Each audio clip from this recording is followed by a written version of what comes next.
اعوذ باللہ من الشیطان الرجیم بسم اللہ الرحمن الرحیم اللہم وفقنا لما تحب وترضى واجعل عاقبۃ امورنا خیرا ولا تکلنا الی انفسنا طرفۃ عین ابدا رب ادخلنی مدخل صدق واخرجنی مخرج صدق واجعل لی من لدنک سلطانا نصیرا۔ سورہ مبارکہ بقرہ آیات کریمہ۔ وَإِذَا قِيلَ لَهُمْ لَا تُفْسِدُوا فِي الْأَرْضِ قَالُوا إِنَّمَا نَحْنُ مُصْلِحُونَ أَلَا إِنَّهُمْ هُمُ الْمُفْسِدُونَ وَلَكِنْ لَا يَشْعُرُونَ۔ وہ طبقہ جو اپنے آپ کو مومن کہتے ہیں اور کہلاتے ہیں لیکن حقیقتاً مومن نہیں ہیں، دھوکہ باز ہیں اور بے شعور، ان کے دلوں میں بیماری ہے جو اللہ نے بڑھا دی ہے اور ان کے لیے عذاب ہے دردناک، اس کذب و جھوٹی زندگی کی بنیاد پر جو انہوں نے گزاری ہے۔ ان کا ایک رویہ، سماجی رویہ یہ ہے کہ فاسد ہیں اور مفسد ہیں، اور جب انہیں کہا جائے کہ زمین میں فساد نہ کریں تو جواب دیتے ہیں کہ ہم مصلح ہیں، جبکہ قرآن کریم میں اللہ کا فرمان ہے کہ یہ مفسد ہیں اور فقط یہی مفسد ہیں، لیکن شعور نہیں رکھتے، اپنے آپ کو مصلح سمجھتے ہیں۔ قرآن کریم میں فوراً اس سماجی تقسیم کے اندر بعض صلاح اور فساد کی طرف مڑ گئی ہے۔ پہلا مرحلہ اشیاء کی تکوین کا و تقویم کا ہے، یعنی ان کے بننے کا مرحلہ ہے۔ جب حقائق وجود میں آ جاتے ہیں یا نظام، خصوصاً جب نظام وجود میں آ جاتے ہیں، اس کے بعد اہم ترین مرحلہ ان کی بقا کا ہے، اور بقا اس شرط پر کہ جس طرح سے نظام قائم ہوئے ہیں، جن بنیادوں پر، جن اصولوں پر، انہی اصولوں اور بنیادوں پر آخر تک قائم رہیں تاکہ اپنا اثر چھوڑ سکیں اور اپنا نتیجہ دے سکیں۔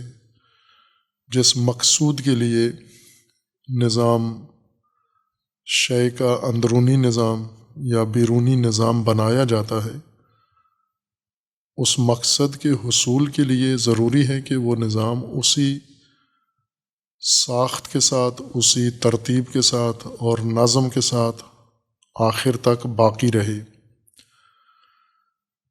لیکن یہ چیز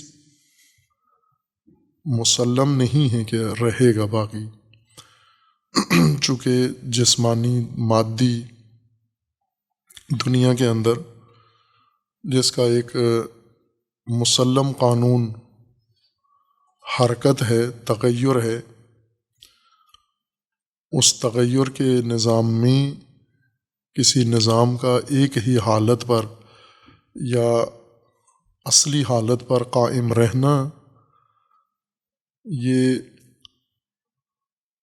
ایک اہم موضوع ہے، چونکہ تغیرات کے اندر نظام اپنی اصلی حالت باقی نہیں رکھ سکتے، لہٰذا جن کائنات کے جن موجودات، حقائق اور جن پہلوؤں کے اندر نظام وجود میں آئے ہیں، ان کے اس نظام کو باقی رکھنے کے لیے علیحدہ اہتمام کی ضرورت ہے۔ وہ چیز جو نظام کو خطرے میں ڈالتی ہے، اس کی بقا کو، سالمیت کو، فساد ہے۔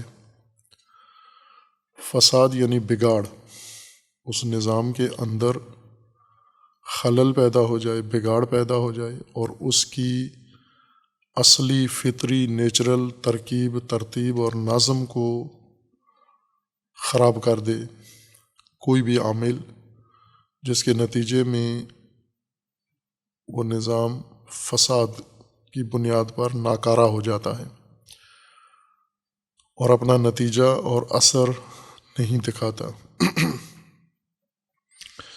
اس لیے خلقت کے بعد، ایجاد کے بعد، بناوٹ کے بعد اہم ترین موضوع اس کی بقا اور سالمیت ہے، اور بقا و سالمیت بھی ایک ایسی چیز کی دسترس سے جو یقینی ہے مادی کائنات میں، اور وہ فساد ہے، یعنی حتماً فساد دامنگیر ہوگا۔ تمام مادی امور معرض فساد میں ہیں، یعنی ان کی اصلی حالت، اصلی ترکیب کسی وقت بھی کسی عامل، عارض یا کسی حادثے کے نتیجے میں وہ اصلی ترکیب ان کی خراب ہو سکتی ہے۔ اس لیے ہم اگر طبعی کائنات میں، طبعیات میں غور کریں تو جہاں پر مختلف چیزوں کو اللہ تعالیٰ نے ایجاد کیا ہے، خلق کیا ہے، یعنی نظام خلقت میں جن کی خلقت ہوئی ہے،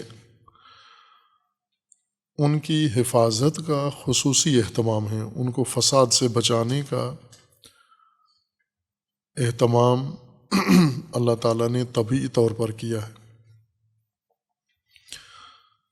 ہم ان پھلوں کو دیکھ لیں، غلات کو دیکھ لیں جو انسان کی خوراک ہیں اور حیوانات کی، یہ جب اگتے ہیں زمین سے تو ایک حیرت انگیز حفاظتی نظام ان کے اندر پاتے ہیں ہم، جو فقط ان کو فساد سے بچانے کے لیے ہے۔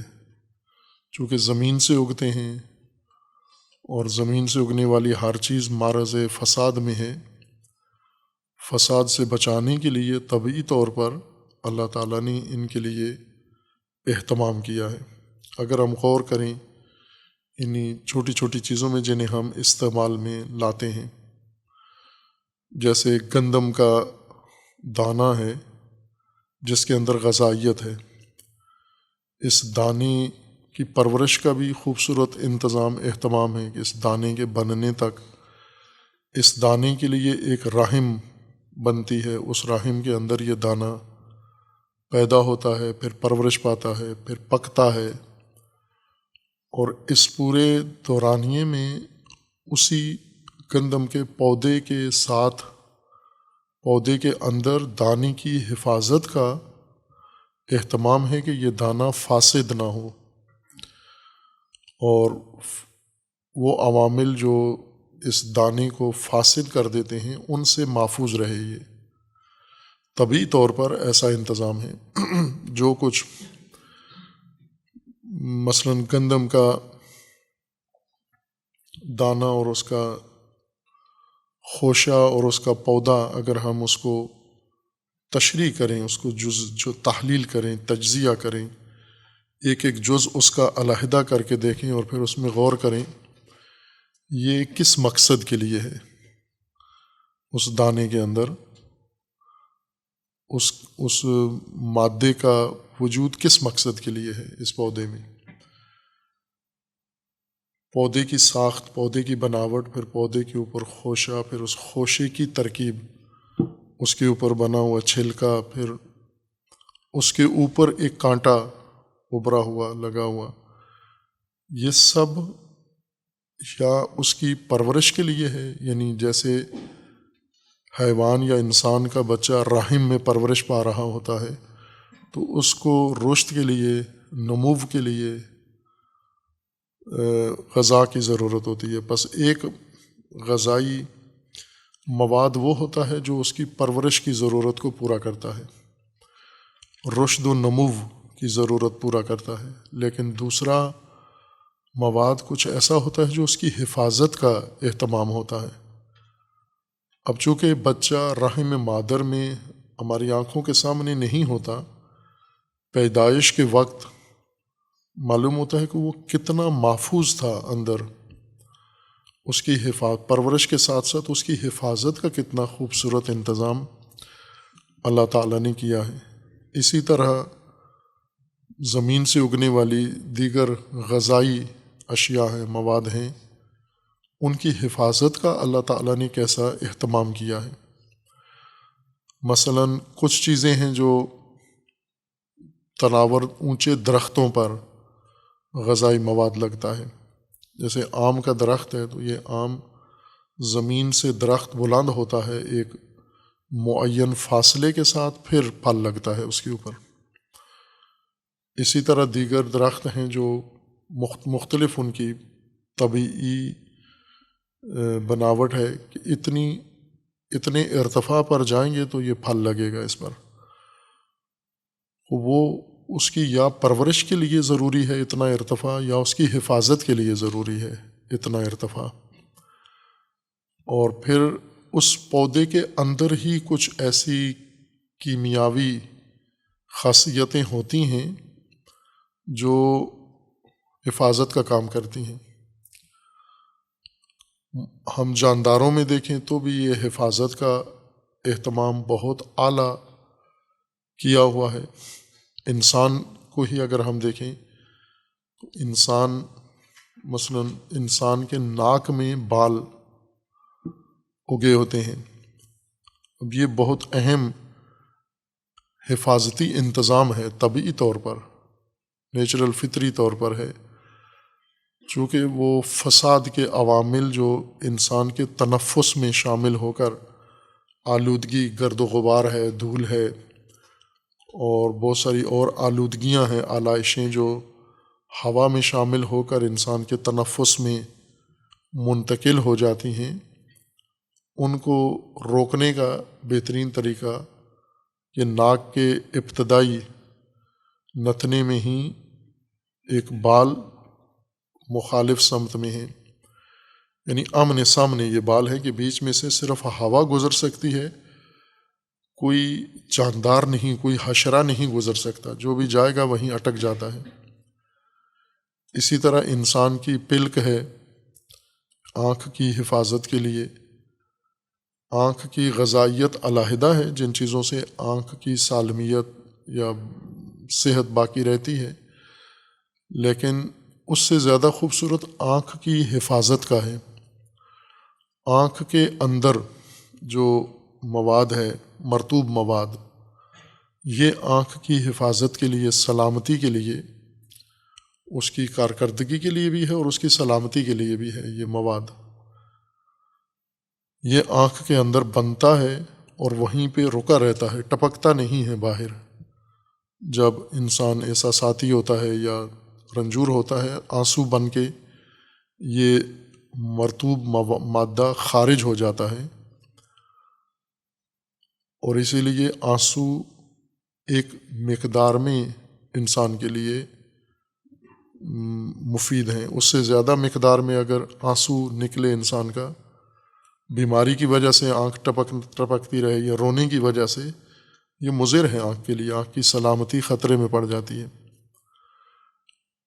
اور آنکھ کے بناوٹ، آنکھ کے اوپر پردہ، آنکھ کا شٹر، یہ سب اس کی حفاظت کے لیے ہے، تاکہ وہ چیزیں جو آنکھ کو ضرر پہنچاتی ہیں، نقصان پہنچاتی ہیں، فساد، وہ آنکھ تک رسائی پیدا نہ کریں، پہلے ہی رک جائیں۔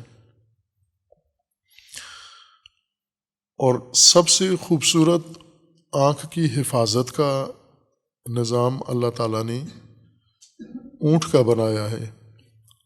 انسان کو بھی ایک کتاب کے طور پر اونٹ پیش کیا گیا ہے کہ آپ اس کے اوپر نگاہ کریں، نظر کریں، غور کریں، فکر کریں اونٹ پر۔ افلا تنظرون الی الابل کیف خلقت، یہ خلقت اس جانور کی، چونکہ صحرائیوں اور عربوں کا یہی جانور تھا، معروف، پسندیدہ، محبوب جانور عربوں کا یہی تھا، ابھی بھی یہی ہے، باوجود اس ٹیکنالوجی کے کاروں سے انہیں ماڈرن چیزوں سے محبت ہے، لیکن اونٹ کی محبت ان کے دلوں میں اسی طرح قائم ہے۔ تو یہ چونکہ ان کا متعارف جانور تھا، یوں نہیں کہ صرف اونٹ کی خلقت میں یہ راز ہیں، ہر جاندار کی خلقت میں یہ راز ہیں، لیکن ان کے لیے چونکہ اونٹ ہی تھا اس لیے انہیں اس طرف متوجہ کیا گیا ہے۔ افلا تنظرون الی الابل کیف خلقت۔ خوب یہ عجیب الخلقت اور پراسرار جانور، اس کے اندر ایک بہت اہم خصوصیت اس کی آنکھ ہے، چونکہ اس نے زیادہ زندگی گزارنی ہے صحراؤں میں، ریگستانوں میں، طوفانوں میں، ریت کے طوفانوں میں اس نے جینا بھی ہے اور حرکت بھی کرنی ہے، اور اگر یہ طوفان مسلسل ہوں اور یہ آنکھ بند رکھے، راستہ اس کو نظر نہیں آتا۔ اگر آنکھ کھولے تو ریت آنکھ میں چلی جاتی ہے، آنکھ ناکارہ ہو جاتی ہے، جیسے انسان ہوا میں آندھی میں آنکھ نہیں کھول سکتا، دھول چلی جاتی ہے آنکھ کے اندر، لیکن اونٹ کی آنکھ اس دھول میں آندھی میں کھلی ہوتی ہے، لیکن اس کے اندر دھول جاتی نہیں ہے۔ ایسا اہتمام انتظام کیا گیا ہے کہ وہ آنکھ کھلی رکھتا ہے لیکن دھول نہیں جاتی اس کے اندر۔ اس ظاہری پلک کے نیچے ایک اور شفاف پردہ ہوتا ہے، جھلی ہوتی ہے، جو اس کی آنکھ پر طاری رہتی ہے، دھول کو وہی روک لیتی ہے اور قرنیے تک وہ چیز نہیں جاتی، دھول یا مضر چیز نہیں جاتی۔ خوب ایک یہ اہتمام ہے طبعی طور پر، چونکہ مادی دنیا ہے، تغیرات کی دنیا ہے، حرکات کی دنیا ہے، اور اس کے اندر تصادمات ہیں، اس وجہ سے ہر چیز معرض خطر و معرض فساد میں ہے۔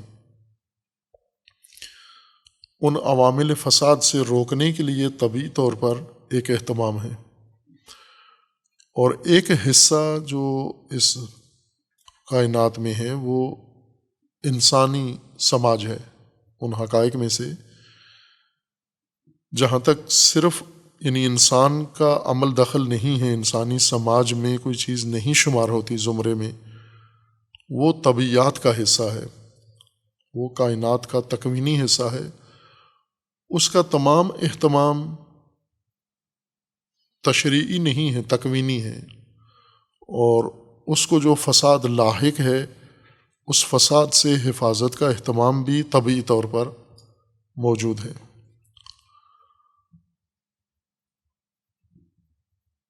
لیکن جہاں انسانی سماج ہے، یعنی صاحب ارادہ و اختیار مخلوق، تو اس کو دو قسم کے نظام کی ضرورت ہے، طبعی نظام اور تشریعی نظام، جس میں اس کے لیے قوانین بنا دیے جائیں، ضوابط بنا دیے جائیں، اصول مقرر کر دیے جائیں، اور وہ چیز جو بنانی ہے اس نے اور بچانی ہے وہ یہ خود اس کے ہاتھوں سے انجام پائے۔ ان امور میں سے ایک انسانی معاشرہ ہے، انسانی سوسائٹی، انسانی سماج ہے۔ یہ بنے گا بھی انسان کے ہاتھ سے، اگرچہ اس کا نقشہ اللہ تعالیٰ نے مقرر کیا ہے، بنایا ہے، اس کا دستور، اس کی بنیاد، اس کے اصول، اس کے قواعد، اس کے ضوابط سب اللہ کی طرف سے ہیں، لیکن یہ کرنا انسان نے ہے۔ جیسے نماز کے احکام اللہ کی طرف سے ہیں، لیکن یہ عمل نماز کا ان احکام کے مطابق یا ان احکام کو عملی شکل انسان نے دینی ہے، فعل انسان کا ہے۔ نقشہ نماز کا اللہ کا ہے، دستور اللہ کا ہے، قوانین اللہ کے ہیں، لیکن ان قوانین کو عملی طور پر قائم کرنا انسان کے ذمہ ہے۔ اسی طرح سماج بھی ایک نقشہ ہے اس کا الہی، جس کے مطابق مومن انسان نے سماج بنانا ہے، اور مومن سماج جب بنائے گا تو اس کا نقشہ، اصول، دستور اللہ کی طرف سے ہیں، لیکن ان کو عملی شکل انسان نے دینی ہے۔ اب سماج بھی دیگر موجودات کی طرح چونکہ زمین پر ہے اور انسان بھی مادی حقیقت ہے، اس کا سماج بھی ایک مادی رنگ رکھتا ہے، اور جس زمین پر رہتا ہے وہ مادی ہے، جس ماحول میں رہتا ہے وہ سارا مادی ماحول ہے، یعنی تغیرات کا اور تحرکات کا ماحول و محیط ہے، اس میں بھی خواہ نخواہ فساد ہے، یعنی لازمہ ہے، فساد حتمی ہے اس میں۔ لیکن یوں نہیں ہے کہ فساد کے لیے اس کو کھلا چھوڑ دیا جائے کہ اب جب کہ فساد چونکہ حتمی ہے، اس میں تغیرات کی وجہ سے یا انسانی خسائل کی وجہ سے اس میں فساد کا آنا حتمی ہے، بس فساد کو ہم آزاد چھوڑ دیں، جس طرح کا فساد جس چیز میں سماج میں جس حصے میں پیدا ہوتا ہے ہونے دیں، جس چیز کو بگاڑ گھیر لیتا ہے اس کو بگڑنے دیں، یہ نہیں۔ یعنی انسان کی ذمہ داریوں میں سے ایک یہ ہے کہ وہ فساد جو سماج میں حتماً پیدا ہوگا، یقیناً پیدا ہوگا، اس کی روک تھام کرے یقیناً، یعنی انسان بھی یقینی بنائے فساد کی روک تھام، کہ فساد اس نے سماج میں پیدا ہونے نہیں دینا۔ چونکہ اگر سماج میں فساد پیدا ہو جائے تو یہ ایسے ہی ہے جیسے تبھی کسی شے میں فساد پیدا ہو گیا تو فساد تو نابود کر دیتا ہے۔ اگر ایک درخت کے تنے میں کیڑا لگ جائے، فساد آ جائے، وہ خاکستر ہو جاتا ہے۔ ایک پھل کے اندر اگر کیڑا لگ جائے اس کو ناکارہ بنا دیتا ہے، نابود کر دیتا ہے۔ کسی کھیت میں اگر فساد آ جائے، آفت آ جائے، اس کو ختم کر دیتی ہے۔ جیسے آگ جلا کے راکھ بنا دیتی ہے، فساد بھی اسی طرح ایک وقت کے اندر، مقررہ وقت کے اندر شے کو نابود کر دیتا ہے۔ فساد تکوینی اشیاء میں ہو انہیں نابود کر دیتا ہے۔ ہم اپنی آنکھوں کے سامنے چیزوں کو گلتا سڑتا ہوا دیکھتے ہیں، لوہے کو زنگ لگا ہوا دیکھتے ہیں ہم، لکڑی کو دیمک لگی ہوئی دیکھتے ہیں ہم، اور تعمیرات عمارتوں کو پوسیدہ ہوتے ہوئے دیکھتے ہیں ہم، جانوروں کو مریض ہوتا دیکھتے ہیں ہم۔ یہ ہر چیز اپنی آنکھوں سے، فساد کے مناظر اپنی آنکھوں سے ہم مشاہدہ کر رہے ہوتے ہیں۔ خوب اسی طرح سے انسانی معاشرہ، انسانی سوسائٹی بھی ہے کہ اس کو ایک تو انسان نے پہلا فریضہ اس کو قائم کرنا ہے، بنانا ہے اس نظام کو، اور اس نظام کے اندر انسان نے رہنا ہے۔ آغوش انسان کے لیے خود انسان کے ہاتھوں سے بنے گی۔ الہی نقشے کے مطابق انسان نے بنانا ہے یہ کام، یہ نظام، اور بنانے کے بعد اس کو سب سے بڑا خطرہ فساد کا ہے۔ فساد کی ممانعت، فساد کی روک تھام انسان کی اہم بنیادی ذمہ داری ہے۔ اسی نظام کو بچانے کے لیے جو اس نے خود بنایا ہے یا اسے بنانا ہے، خود بنانا ہے، مامور ہے انسان۔ ہم قرآنی دین کے مطابق ہم باقی اعمال پر بعد میں مکلف ہیں، سماج بنانے میں پہلے مکلف ہیں۔ یعنی پہلا وظیفہ شرعیہ یا تکلیف شرعی، کلفت شرعی، مکلفیت جو اللہ کی طرف سے انسان کے ذمے ہے، وہ معاشرہ بنانا ہے، امت بنانا ہے۔ اب معاشرہ تو انسان بنا لیتا ہے اپنے غریزے کے مطابق، الہی نقشے سے ہٹ کے بھی بنا لیتا ہے، جیسے ابھی بنے ہوئے ہیں ہمارے۔ ہم اپنے معاشروں میں دیکھیں تو ہمارے سماج الہی نقشے سے ہٹ کے بنے ہوئے ہیں۔ جیسے موجودہ زمانے میں شہری تعمیرات کے لیے باقاعدہ نقشے پاس ہوتے ہیں، یا خود حکومت نقشہ بنا کر متعارف کرا دیتی ہے کہ اس کے مطابق آپ نے مکانات بنانے ہیں۔ بہت سارے لوگ اس نقشے کو نظر انداز کر کے اپنی ضروریات اور اپنے شوق اور اپنی خواہشات کے مطابق مکان بنا لیتے ہیں۔ عموماً حکومت گرا دیتی ہے آ کر، مثلاً خصوصاً جو تجارتی عمارتیں ہیں، بڑے بڑے برج پلازے بناتے ہیں، اور جو سرکار نے، حکومت نے ان کو نقشہ دیا ہوا ہے اس کے مطابق نہیں بناتے۔ مثلاً پارکنگ نہیں بناتے، اضافی جگہ جو چھوڑنی ہے نہیں بناتے، سبز فضا کے لیے جگہ نہیں چھوڑتے، اور ارتفاع جتنا حکومت نے منظور کیا ہوا ہے اتنا نہیں بناتے، وہ عمارتیں اگر بن بھی جائیں حکومت آ کے گرا دیتی ہے ان کو، غیر قانونی ہیں، اور آئے دن یہ کام ہم دیکھتے ہیں، کیونکہ حکومتی منظور شدہ نقشے کے مطابق نہیں بنی ہوئی یہ عمارتیں۔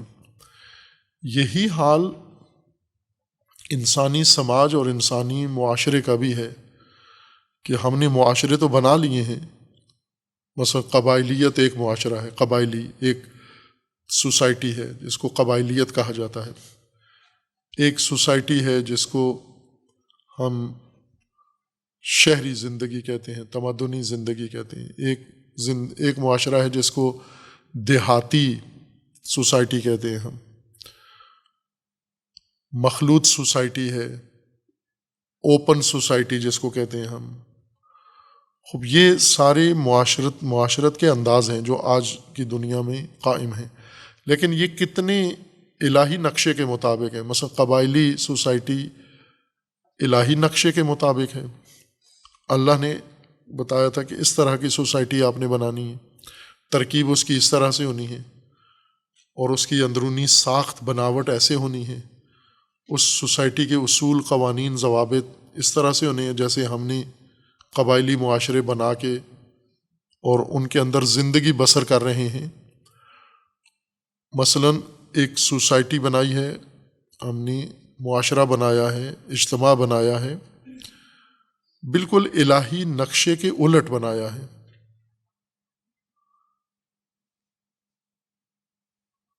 اور اس میں رہ کر ہم مومنانہ زندگی بسر کرنا چاہتے ہیں، اس میں ہم الہی انسان بننا چاہتے ہیں، اس میں متقی بننا چاہتے ہیں، لیکن وہ ہے نہیں ہے، وہ سوسائٹی الہی نقشے کے مطابق نہیں ہے۔ کچھ عرصے سے لاہور کے ہی کچھ ایسے تعلیم یافتہ طبقہ ہے انجینئرنگ کی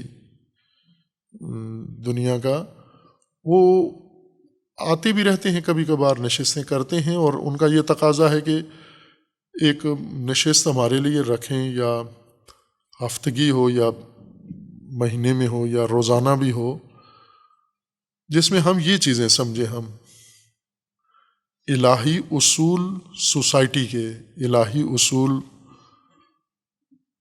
معاشرے کے، اور پھر چونکہ سوسائٹی اور معاشرے کے لیے ایک اہم پہلو معماری ہے، بالآخر لوگوں نے گھروں میں رہنا ہے، ان گھروں میں محلے بننے ہیں، ان محلوں کو سڑکوں کے ذریعے جڑنا ہے آپس میں، ان محلوں کے اندر تجارتی مراکز کا ہونا ضروری ہے، ان محلوں کے اندر رفائی امور کا ہونا ضروری ہے۔ تو دین آیا اس بارے میں کوئی رہنمائی کرتا ہے کہ ہم شہر جب بنائیں، سوسائٹی بنائیں، کالونی بنائیں، تو کوئی دینی معیار ہے بنانے کے لیے یا نہ؟ عرف میں تو ہے، مثلا پوری دنیا میں ہم جس ملک میں بھی جائیں اس ملک میں ایک ضابطہ اور معیار ہے مکان بنانے کا، محلہ بنانے کا، سوسائٹی بنانے کا، کالونی بنانے کا، شہر بنانے کا۔ خوب لوگوں نے اپنے اپنے نظام کے مطابق قوانین بنائے ہوئے ہیں کہ ان ضوابط کے تحت سوسائٹیاں بننی چاہیے، رہائشی سوسائٹیاں یعنی مکانات، تعمیرات۔ آیا دین میں بھی اس طرح کی کوئی رہنمائی موجود ہے یا نہیں ہے؟ ان کے بقول کہ ہم جتنا مطالعہ کرتے ہیں جو دین بنا کر ہمیں پیش کیا، اس میں تو ایسی کوئی بات نہیں ہے۔ ان کے بقول توضیح المسائل میں ایک بھی اس سے متصل مربوط مسئلہ نہیں ہے۔ آتے ہیں کبھی کبھار، کافی اس موضوع پہ گفتگو بھی ہوتی ہے، اور ان کو یوں لگتا ہے کہ یہاں باتیں سن کر جب یہاں آتے ہیں کہ ہے، یعنی دین میں ضابطہ ہے کہ کس طرح ہم رہائشی ماحول بنائیں، لیکن یہ مکانات سوسائٹی کا ایک حصہ ہے۔ اصل جو معاشرہ بننا ہے وہ مکانات سے نہیں بنتا، سڑکوں سے نہیں بنتا، یہ تو ظرف ہے، رہائشی انسان کا پہلو ہے۔ معاشرہ ان روابط سے بنتا ہے جو انسانوں کے درمیان قائم ہیں، عملی روابط ان سے سوسائٹی بنتی ہے، ان اکائیوں سے مل کر۔ جیسے اینٹیں جوڑ کر ہم دیوار بناتے ہیں، عمارت بناتے ہیں، افراد اسی طرح اینٹوں کی طرح جڑتے ہیں اور سوسائٹی بنتی ہے۔ تو اینٹوں کا آپس کا رابطہ یہ دیوار کی تشکیل میں سب سے ممد ہے۔ اگر اینٹیں ہوں، ان کا رابطہ نہ ہو، ترتیب نہ ہو، دیوار یا عمارت نہیں ہے۔ اسی طرح انسان ہو، ریوڑ ہو، یہ ریوڑ اپنے اپنے طریقے سے چر رہا ہے، چگ رہا ہے، اپنی خواہشات پوری کر رہا ہے، اپنی آرزوئیں پوری کر رہا ہے، تو اس کو تو معاشرہ نہیں کہتے، یہ تو سماج نہیں ہے سرے سے، یہ ریوڑ ہے۔ جیسے بھیڑیں ایک جگہ ایک باڑے میں بند ہیں، بکریاں ایک جگہ ہیں، اونٹ ایک جگہ ہیں، باقی جانور جنگل میں، وہ تو سماج نہیں کہلاتا۔ اکٹھے ہو جانا یہ سماج نہیں ہے، وہ معین روابط، نقشے کے مطابق، اصولوں کے مطابق، ضوابط کے مطابق، کس نوعیت کے روابط ہوں، کس طرز کے روابط ہوں، کس سطح کے روابط ہوں، کس حد کے روابط ہوں، ان روابط کی حدود، یہ روابط در حقیقت انسان کو سوسائٹی یا امت بنانے میں مدد دیتے ہیں۔ یہ پہلا واجب ہے کہ آپ اجتماع تشکیل دیں، سماج بنائیں پہلے آپ الہی نقشے کے مطابق، اور الہی نقشے میں سوسائٹی ہو تو پھر الہی رہبر اور رہنما کی جگہ بنتی ہے۔ مثلا اگر کسی جگہ پر ہندوؤں نے ایک محلہ بنایا ہے، کالونی یا شہر آباد کیا ہے، تو اس میں امام مسجد نہیں چاہیے ان کو، چونکہ بنانے والے ہندو ہیں، ان کو امام مسجد نہیں چاہیے، امام مسجد کی کوئی جگہ نہیں ہے ہندو طرز زندگی کے اندر۔ امام مسجد کی ضرورت وہاں ہوتی ہے جہاں مسجد کی گنجائش ہو، اور مسجد وہاں ہوتی ہے جہاں مومن سوسائٹی ہو، مسلمان سوسائٹی ہو۔ اسی طرح اگر مسیحی سوسائٹی ہے تو اس میں امام مسجد کا عہدہ یا شعبہ ہی نہیں ہے۔ اب امامت کا جو شعبہ ہے اللہ تعالیٰ نے مقرر کیا ہے، سماجی شعبہ، یہ کس سوسائٹی میں تصور اس کا آتا ہے، فرض آتا ہے اس کا؟ یہ مومن سوسائٹی کے لیے جو الہی نقشے کے مطابق ہو۔ اگر وہ سوسائٹی الہی نقشے کے مطابق نہیں ہے، سیکولر ہے سوسائٹی ہے، بے دین سوسائٹی ہے، قبائلی سوسائٹی ہے، اس میں امام نہیں ہے، اس میں چودھری ہے، سردار ہے، وڈیرا ہے، لینڈ لارڈ ہے، اس میں ڈان ہے، اس میں یہ سارے لوگ آتے ہیں، لیکن امام نہیں آتا اس میں، کیونکہ امام اس سماج کا جز ہے یا اس سماج کے اندر سماتا ہے جو الہی نقشے کے مطابق تعمیر پایا ہو۔ اب اسی لیے ہم جو امامت کا نظریہ رکھتے ہیں، اب حیرت ہے کہ اس امامت کو کیا کریں ہم؟ نظریہ تو بنا لیا ہے، اعتقاد ہے، لیکن سماج میں اس کو کہاں رکھیں لا کر امامت کو؟ سماج کی زمام امام کے ہاتھ میں نہیں ہے، امام کی گنجائش ہی نہیں ہے سماج میں داخل ہو سکے۔ یہ جو امام غائب ہیں، غائب ہونے کا مطلب ہے کہ زمین پہ راستے بند ہیں امام کے لیے۔ زمینی جو سوسائٹی ہم نے بنائی ہوئی ہے، حتیٰ مومنوں نے، اس میں امام کی جگہ نہیں ہے۔ ویسے دلوں میں ہے تصور، ذہنوں میں تصور ہے، لیکن اندر گنجائش نہیں چھوڑی آپ نے۔ آپ مہمان بلاتے ہیں، لیکن مہمان کے گھر میں داخل ہونے کا کوئی دروازہ نہیں ہے، مہمان کے بیٹھنے کے لیے کوئی کمرہ نہیں ہے، مہمان کو کھانا کھلانے کے لیے کوئی جگہ نہیں ہے۔ ویسے مہمان نوازی کا آپ کو شوق ہے، تو یہ مہمان کدھر بیٹھے گا آ کے؟ آپ نے تو کوئی جگہ بنائی نہیں ہے مہمان کے لیے۔ امام کے لیے سوسائٹی میں معاشرہ جب تعمیر کیا جاتا ہے، بنیاد رکھی جاتی ہے، وہاں امام کی گنجائش بنتی ہے، اور وہ اس وقت ہوتی ہے کہ جب یہ سوسائٹی امت ہو، اور امت اس سماج کو کہتے ہیں جو الہی نقشے کے مطابق بنے۔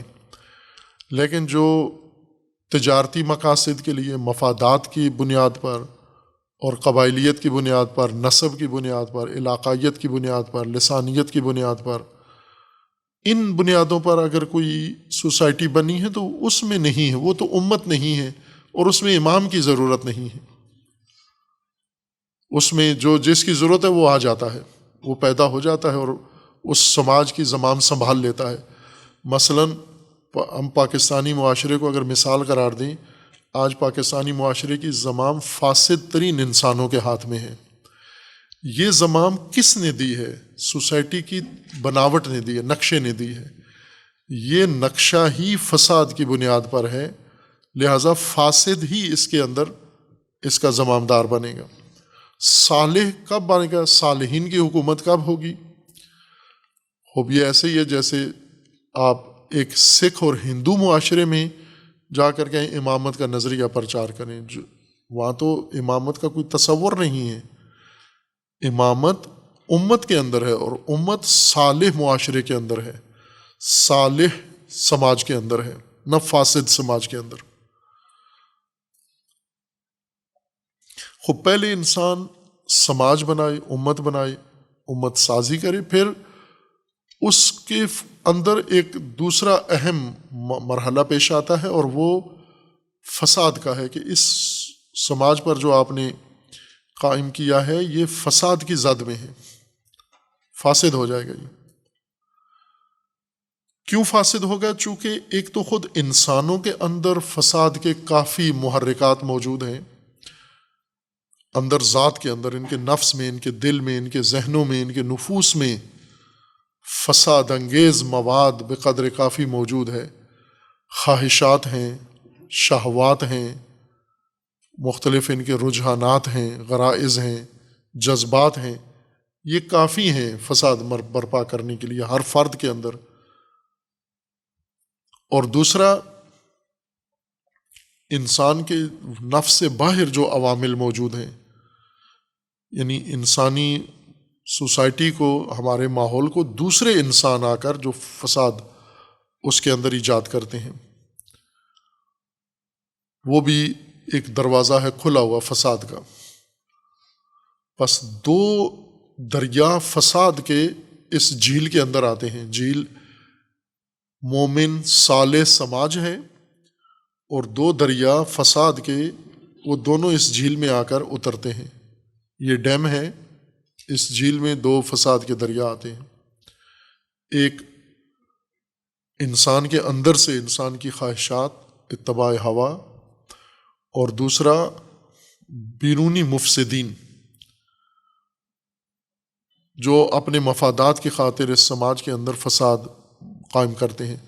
فساد سے مراد یعنی اس سوسائٹی کی ترکیب، اس کا نظم، اس کی بناوٹ، اس کے اصول اور اس کے حدود کو خراب کر دیتے ہیں، بگاڑ پیدا کر دیتے ہیں اس میں۔ اسی بگاڑ کا نام فساد ہے۔ اور پھر اس بگاڑ میں چونکہ انسان نے تولید نسل روکنی تو نہیں ہے، یہ تو انتظار نہیں کرتا کہ ابھی سماج صالح ہے یا فاسد ہے، یہ تو اپنا کام مسلسل کر رہا ہے، بچے پیدا کر رہا ہے۔ معاشرہ فاسد ہے تو بھی یہ لگا ہوا ہے بچے پیدا کرنے میں، اور بچے پیدا کر کر کے فاسد معاشرے کے حوالے کرتا جا رہا ہے۔ اگر صالح معاشرہ ہے تو بھی یہ انسان، یہ کام تو رکنا نہیں ہے، رکنا بھی نہیں چاہیے۔ یہ نہ انسان کہے کہ جب تک معاشرہ سالم نہیں ہوتا بچے پیدا نہیں ہونے۔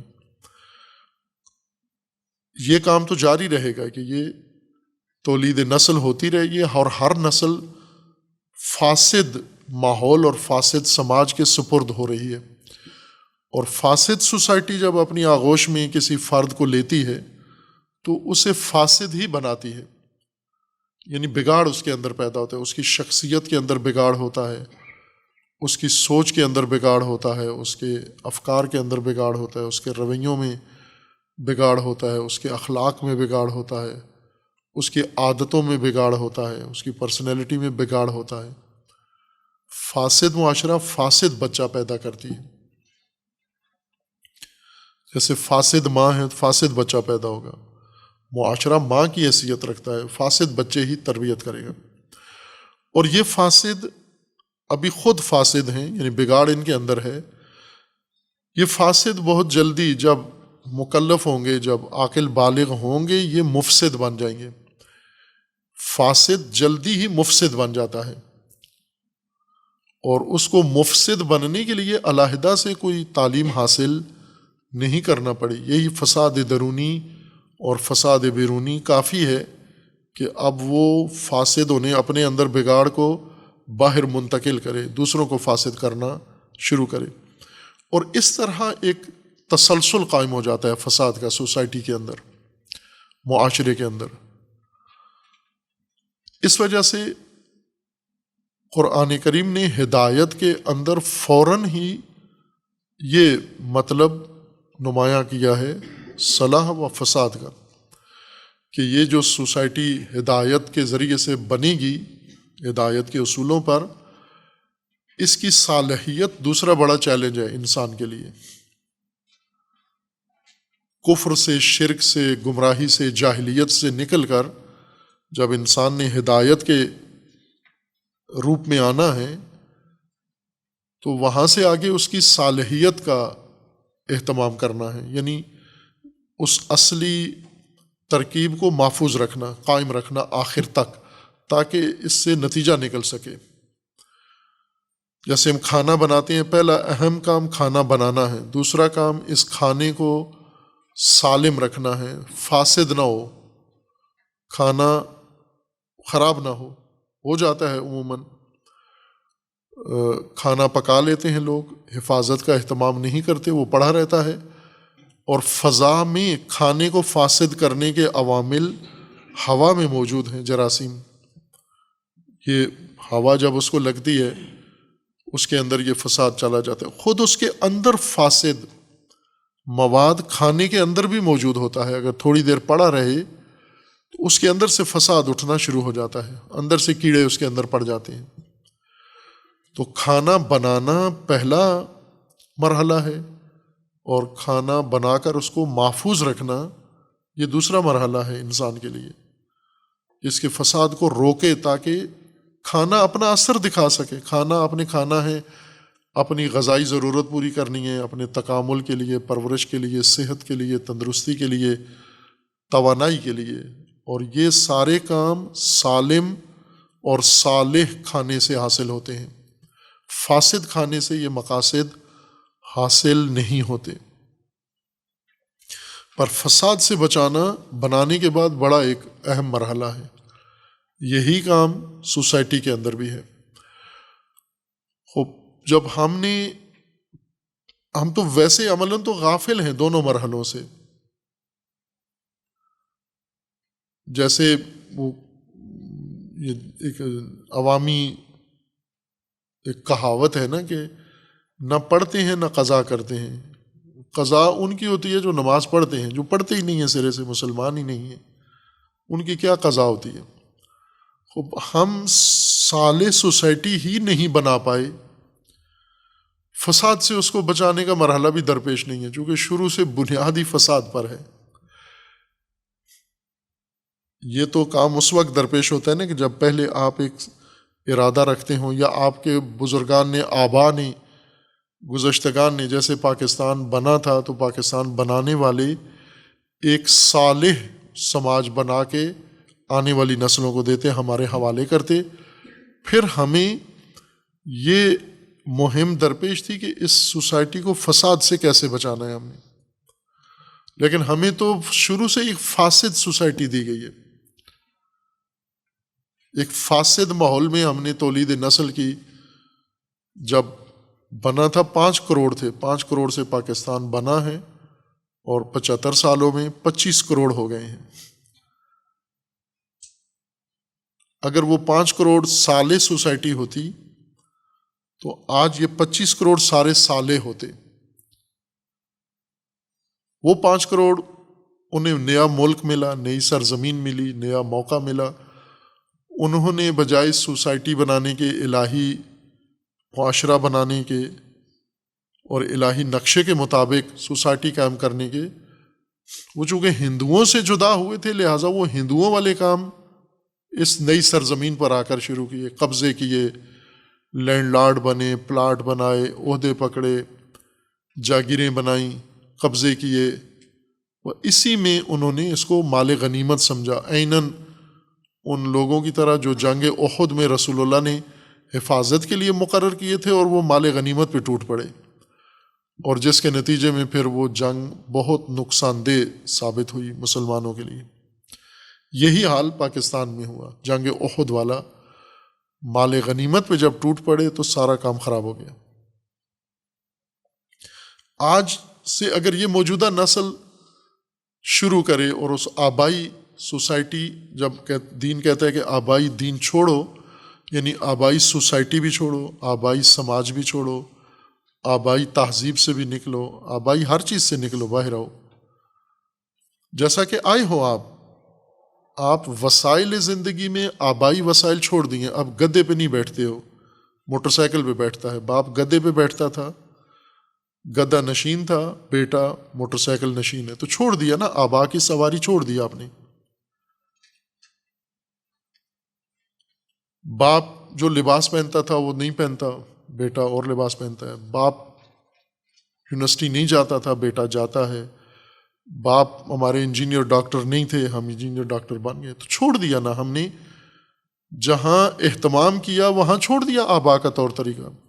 سائنس، آبا کی پوری سائنس چھوڑ دی ہم نے، ہمارے آبا سائنسدان تھے، خرافاتی سائنس تھی ان کی، بچوں نے وہ ساری سائنس چھوڑ دی۔ ہمارے آبا جب کسی کو پیغام بھیجتے تھے تو محلے کے نائی کو لیٹر رکا لکھ کے دیتے تھے، اور وہ کئی دن کی مسافت طے کر کے آپ کے رشتہ دار کو خط پہنچا کے آتا تھا، ڈاکیا نائی ہوتا تھا۔ آپ موبائل استعمال کرتے ہو تو کیوں آبائی طریقہ کیوں نہیں اپنایا ہوا؟ آپ بھی ایسا ہی کام کرو۔ آبا تمہارے رکے لکھتے تھے، آپ بھی رکے لکھو۔ آپ موبائل استعمال کرتے ہو، جہاں جی چاہا ہے وہاں آبا کو چھوڑ دیا ہے، دین میں نہیں چھوڑ رہے آپ، چونکہ یہ جاہلیت پکی ہے، جاہلانہ سائنس چھوڑ دی ہے، جاہلانہ ٹیکنالوجی چھوڑ دی ہے، جاہلانہ طرز زندگی چھوڑ دی ہے، اس کو آپ شرمندہ ہوتے ہو، اب ان کا نام بھی نہ لو ہمارے سامنے، جس طرح آبا زندگی گزارتے تھے، آپ ماڈرن زندگی گزار رہے ہو، تو وہاں تو آبا سے علیحدہ ہو گئے ہو، یہاں بھی دین کہتے ہیں یہاں علیحدہ ہو۔ گدے چھوڑ کے موٹر سائیکل بیٹھنے سے آپ کی عاقبت نہیں سنوری، لیکن آبائی دین چھوڑ کے الہی دین اپنانے میں آپ کی عاقبت سنور جاتی ہے، آپ اپنے مقصد خلقت تک پہنچ جاتے ہو۔ ابھی آپ نے آبا کا گدھا چھوڑا ہے اور اپنے زمانے کا موٹر سائیکل لے لیا ہے۔ دین یہی کام، اللہ یہی کام دین میں آپ سے کروانا چاہتا ہے۔ وہ خر سواری چھوڑو جو آپ کے آبا کرتے تھے، آپ اپنے زمانے کی فہم حاصل کرو دین کی، اور اپنی سوسائٹی الہی بنیادوں پر قائم کرو۔ وراثت میں جو لیے وہ فاسد سوسائٹی ہے، اس میں آپ کچھ بھی نہیں کر سکتے، چونکہ فساد ہے اس کے اندر۔ قرآن کریم کا فرمانا ہے کہ زمین خشکی و تری پر ہے، بھر گئی ہے،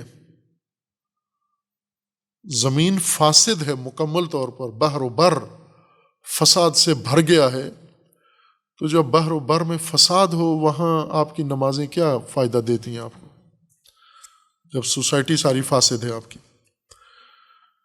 خب دوسرا بڑا جو مرحلہ ہے وہ فساد روکنا ہے، اس مفروضے پر کہ سوسائٹی صالح ہے، اس کو فساد کا خطرہ ہے، اور فساد پھیلانے والے مفسدین ہیں، ان مفسدین کی شناخت ہے آپ کو، اور قرآن کرا رہا ہے، اللہ آپ کو مفسدین کی شناخت کرا رہا ہے۔ اور مفسدین دو طرح کے ہیں، نقاب پوش مفسد اور عریان اور ننگے مفسد۔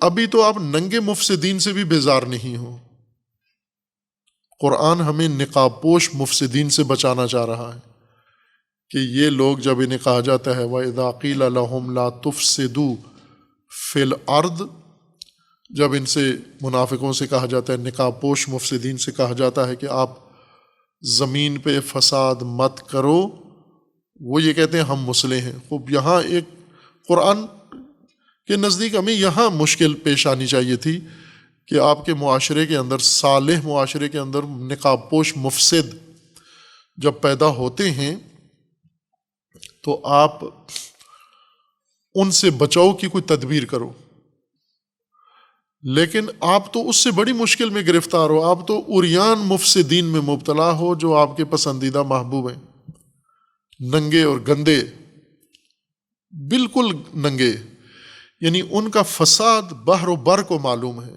چرند و پرند کو معلوم ہے، شجر و حجر کو معلوم ہے ان کا فساد، اور وہ تمہارے زمامدار ہیں، وہ تمہارے حکمران ہیں، وہ تمہارے پیشوا بنے ہوئے ہیں، ان کی امامت میں تم زندگی گزار رہے ہو۔ تو جو سوسائٹی ننگے فساد سے نہیں بچ رہی اور ننگے مفسد کے ہاتھ میں اپنی مملکت کی زمام، دین کی زمام دی ہوئی ہے، وہ نقاب پوشوں سے بچنے کا کیا اہتمام کرے گی؟ منافقوں سے بچنے کی اس کو کیا ضرورت ہے؟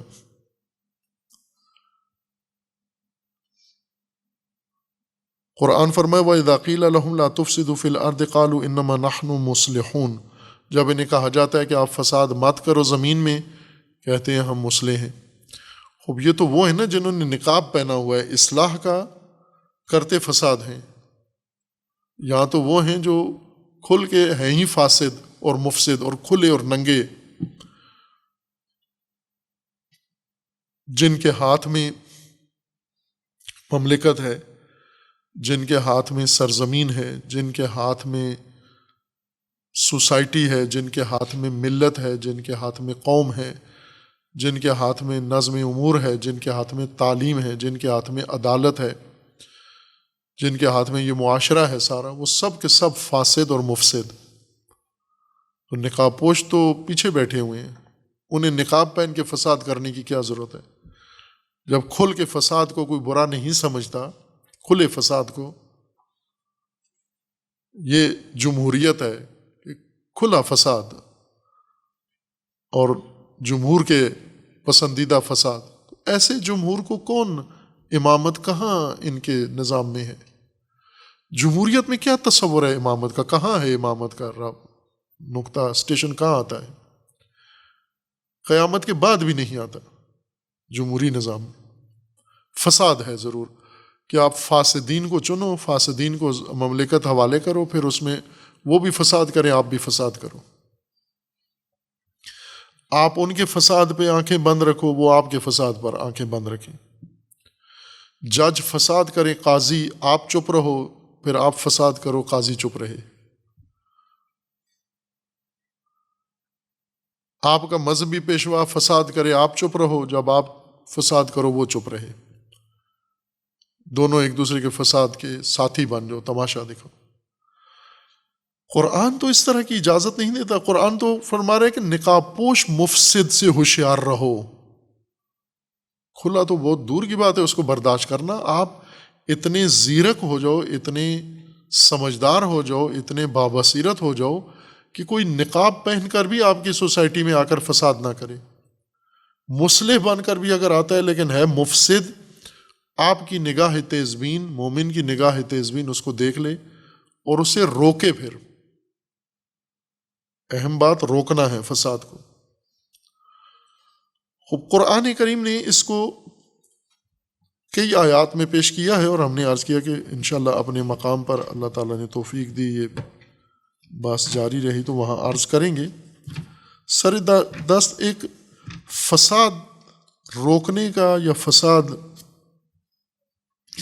کے متعلق قرآن کا ایک اہتمام خصوصی، یہ ہم قرآن میں دیکھ لیں۔ سورہ بقرہ میں ہے آیا 251 میں، سورہ مبارکہ بقرہ میں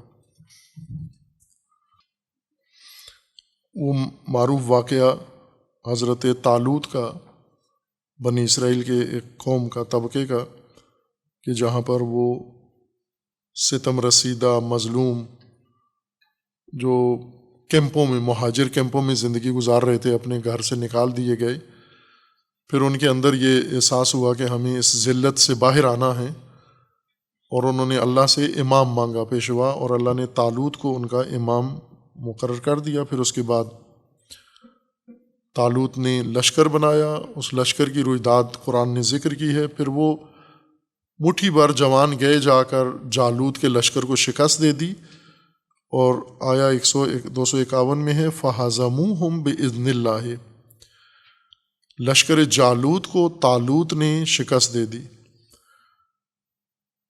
اور یہ بہت اہم جنگ ہے، چونکہ جس لشکر نے شکست کھائی وہ کون سا تھا، اور جس نے شکست دی وہ کون سا تھا۔ یعنی یہ ایسے ہی ہے جیسے ہم کہیں اسرائیل کو حزب اللہ نے شکست دے دی، داعش کو حزب اللہ نے شکست دے دی، امت حزب اللہ نے. فَهَزَمُوهُمْ بِإِذْنِ اللَّهِ وَقَتَلَ داود جالوتا، داود نے، طالوت کے لشکر کے ایک کم سن سپاہی نے، داود نے، ایک بچے نے جالوت کو مار دیا. وَآتَاهُ اللَّهُ الْمُلْكَ وَالْحِكْمَةَ، اور اس عمل کی پاداش میں اللہ تعالیٰ نے داود کو ملک، سلطنت، اقتدار بھی دے دی اور حکمت بھی دے دی. وَعَلَّمَهُ مِمَّا يَشَاءُ، اور جو کچھ چاہا وہ، جو داود نے چاہا وہ دے دیا، یا جو اللہ نے چاہا وہ سارا داود کو سکھا دیا. اب وہ قانون یہ ہے، اگر یہ نہ کرتے، یہ طالوت نے جو کچھ کام کیا، یہ اقلیت، یہ ٹولی نہ کرتی یہ کام، پھر کیا ہونا تھا؟ وَلَوْلَا دَفْعُ اللَّهِ النَّاسَ بَعْضَهُمْ بِبَعْضٍ لَفَسَدَتِ الْأَرْضُ، اگر لوگ دفاع نہ کریں، مفسدین کے مقابلے میں مومنین نہ کھڑے ہوں اور ان کو فساد سے نہ روکیں، لفسدت الارض، زمین ساری فاسد ہو جائے گی، ساری زمین فساد سے بھر جائے گی اگر مفسدین کو نہ روکا گیا. وَلَكِنَّ اللَّهَ ذُو فَضْلٍ عَلَى الْعَالَمِينَ. اب یہ ایک نمونہ ہے جہاں پر فساد کو روکنے کے لیے قیام، لوگوں کے اوپر قیام لازم قرار دیا، اگرچہ وہ تھوڑے ہی کیوں نہ ہوں. فساد کو موقع نہ دیں، گنجائش نہیں ہے قرآن میں کہ کسی صورت میں بھی فساد کو موقع دیں. امام حسین علیہ السلام نے ان شرائط میں، جس میں عمومی طور پر جو ہمارے علماء قیام کے لیے، امر بالمعروف کے لیے جو شرائط ذکر کرتے ہیں، ایک بھی موجود نہیں تھی. امام معصوم نے امر بالمعروف کیا، ہمارے علماء نے امر بالمعروف کے اوپر اجتہاد کیا. اجتہاد سے جو امر بالمعروف کا نظام بنایا ہے، اس کی ایک شرط بھی امام حسین کے زمانے میں موجود نہیں تھی، اور پھر بھی امام حسین علیہ السلام نے امر بالمعروف کیا، اور یہ امر بالمعروف کر کے یہ ساری شرائط لغو قرار دی ہیں کہ ان میں سے کوئی چیز امر بالمعروف کے لیے شرط نہیں ہے. کہ آپ کو نقصان، یقین ہو کہ نقصان نہیں ہوگا، یقین ہو کہ تاثیر ہوگی، یقین ہو کہ کوئی برا نہیں مانے گا. یہ شرائط ہیں جو ہمیں سکھائی جاتی ہیں کہ امر بالمعروف اس صورت میں ہے. سورہ مومنون میں ہے کہ جمہوریت اگر ہو تو فساد ہوگا. سورہ مومنون آیا 71 میں، سورہ مومنون آیا 71 میں ہے وَلَوِ اتَّبَعَ الْحَقُّ أَهْوَاءَهُمْ. پہلے، اس سے پہلے والی آیات سن لیں، یہ جمہوریت کے بارے میں ہے.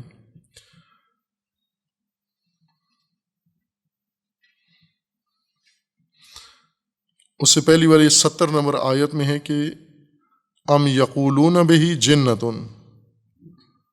یہ لوگ کہتے تھے کہ رسول اللہ کو نعوذ باللہ کہ یہ مجنون ہیں، پاگل ہیں، نعوذ باللہ. بل جاءہم بالحق، لیکن اللہ کا فرمان ہے کہ یہ تو مجنون نہیں ہیں، حق لے کر آئے ہیں. اب مشکل کہاں ہے پھر؟ وَأَكْثَرُهُمْ لِلْحَقِّ كَارِهُونَ، اکثریت حق کو ناپسند کرتی ہے، ناگوار ہے حق اس کے لیے.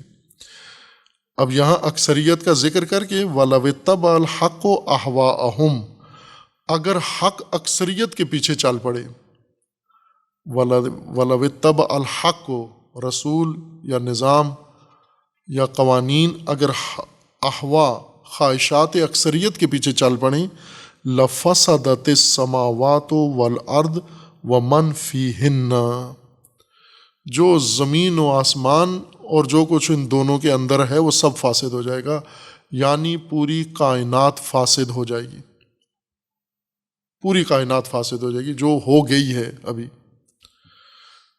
بل اتیناہم بذکرہم فہم علی ذکرہم مورزون. خوب یہ فساد آ جائے گا اگر اکثریت کے پیچھے چلے، یعنی ایک بڑا منبع معاشرتی فساد کے لیے اکثریت کی خواہشات کا احترام ہے. اکثریت جو لوگ چاہتے ہیں، خوب اکثریت چاہتے ہیں مرد کی مرد سے شادی ہو، عورت کی عورت سے شادی ہو، اکثریت چاہتے ہیں. ابھی انہوں نے قرآن کی توہین کی ہے سویڈن میں، انہوں نے کہا آزادی رائے ہے، اکثریت چاہتے ہیں قرآن جلائیں، جمہور چاہتے ہیں، جمہور چاہتے ہیں نبیوں کی توہین کریں، جمہور چاہتے ہیں بے حرمتی کریں۔ آپ اکثریت ہے، اکثریت کو کرنے دو جو کرنا چاہتے ہیں، زمین و آسمان فاسد ہو جائیں گے جو کچھ ان کے اندر ہے۔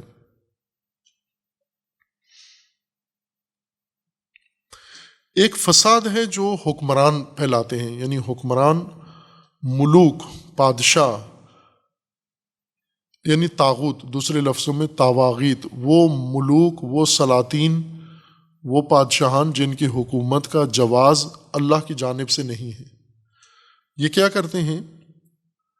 یہ سورہ نمل میں ہے، ان الملوک اذا دخلوا قریۃ افسدوها، سلاطین جب کسی آبادی میں پہنچتے ہیں اسے فاسد کر دیتے ہیں۔ حکمران، اقتدار پرست حکمران، وہ پاکستان میں فساد کہاں سے آیا ہے؟ ان ملوک کے ہاتھوں سے آیا ہے۔ کبھی فوجی آ کے شروع کر دیتا ہے، ملک میں بیٹھ جاتا ہے، کبھی کوئی سول طاغوت آ کے بیٹھ جاتا ہے، سوائے فساد کے۔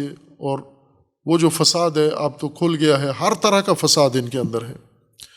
جو ان اقوام میں سابقہ میں جو قرآن نے ذکر کیا ہے علیحدہ علیحدہ تھا، وہ موجودہ ہمارے حکمرانوں میں وہ سارا ان کے اندر موجود ہے۔ خوب یہ حکمران جب کسی آبادی ملک میں جاتے ہیں اسے فاسد کر دیتے ہیں۔ خوب ایک سورہ مبارکہ نمل میں یہ قوم سمود کا واقعہ ہے، آیا 45 سے یہ مضمون شروع ہوتا ہے۔ وَلَقَدْ أَرْسَلْنَا إِلَىٰ ثَمُودَ أَخَاهُمْ صَالِحًا، قوم سمود میں ہم نے صالح، انہی کے قوم کے ایک فرد کو، جناب صالح کو ان کا رہنما بنایا۔ انہوں نے آ کر ان کو پیغام دیا ان اعبدوا اللہ فَإِذَا هُمْ فَرِيقَانِ يَخْتَصِمُونَ، جب صالح نے قوم سمود کو آ کر کہا کہ اللہ کی بندگی اختیار کرو تو یہ دو گروہ میں دو پارٹیاں بن گئے۔ قال یا قوم لما تستعجلون بالسیئۃ قبل الحسنہ لولا تستغفرون اللہ لعلکم ترحمون۔ اور پھر ان دونوں پارٹیوں میں مقابلہ شروع ہوا اور ایک دوسرے سے بڑھ چڑھ کر غلطی اور گناہ اور سیئات کی طرف دوڑنے لگے۔ حضرت صالح نے انہیں منع کیا۔ قالوا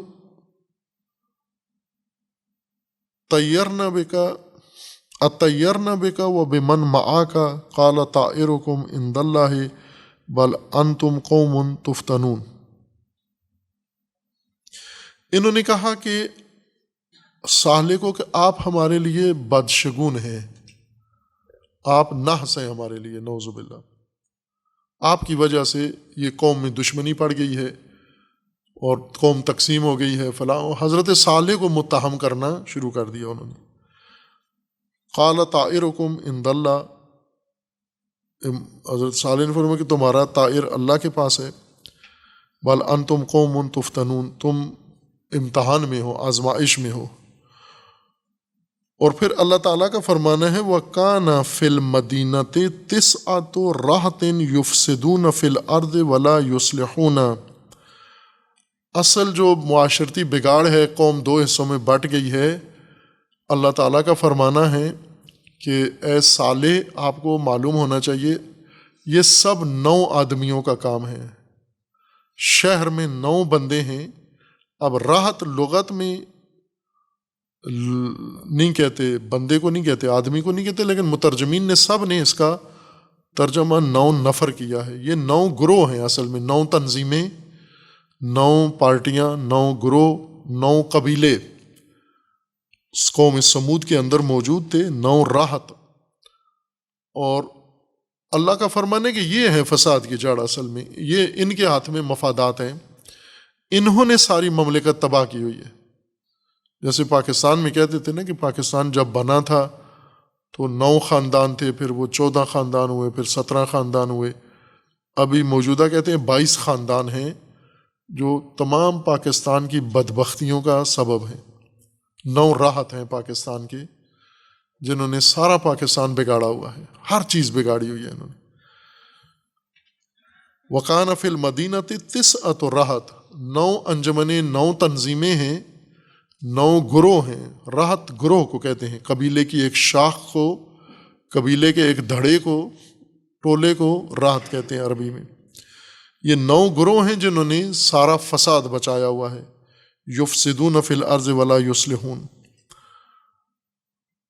قالوا تقاسموا باللہ لنبیننہ واہلہ ثم لنقولن لولیہ ما شہدنا مہلک اہلہ وانا لصادقون۔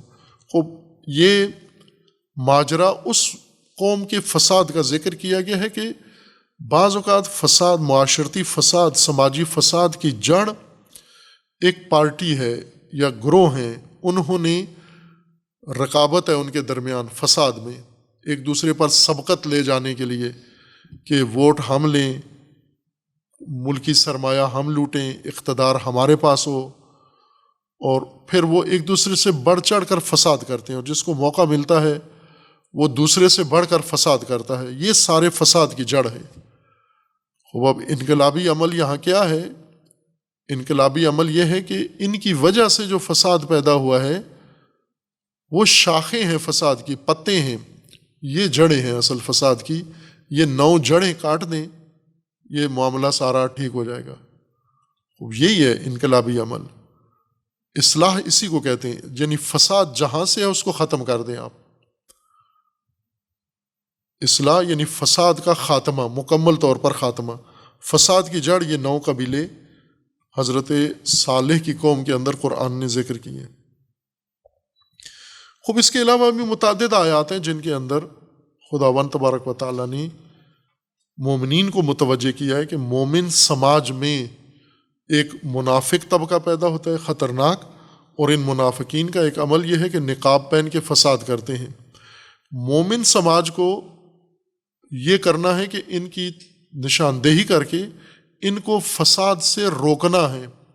اگر انہیں فساد سے نہ روکا گیا زمین ساری فاسد ہو جائے گی۔